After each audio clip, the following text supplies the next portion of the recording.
ऐसे वक्त में जब दुनिया के कई हिस्सों में तनाव की खबरें सामने आ रही हैं, कोलकाता का एक नौजवान उवैस असलम अपनी विरासत से निकली रोशनी लेकर शांति का पैगाम फैला रहे हैं।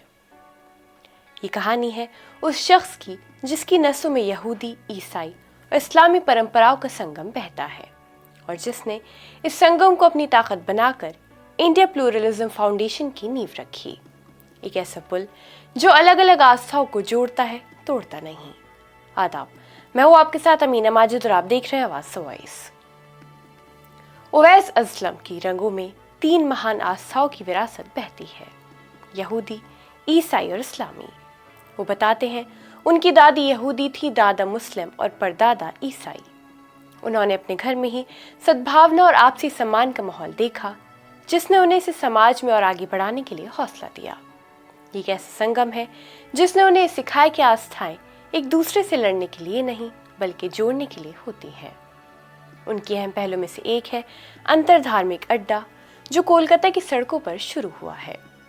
ये पहल दिखाती है कि शहरों के ठेले वालों और चाय की दुकानों पर असली अंतरधार्मिक संवाद होता है, जहाँ खाना, आस्था और दोस्ती अक्सर किसी भी औपचारिक मंच से ज्यादा जुड़ जाते हैं। अपनी पहल अपने धर्म को जानो के तहत असलम स्टूडेंट्स को अलग अलग धर्मों के अनुयायियों और विद्वानों से सीधे सीखने के लिए इनवाइट करते हैं। इसका मकसद रूढ़िवादिता को तोड़ना और धार्मिक विविधता के लिए एक सच्ची समझ पैदा करना है।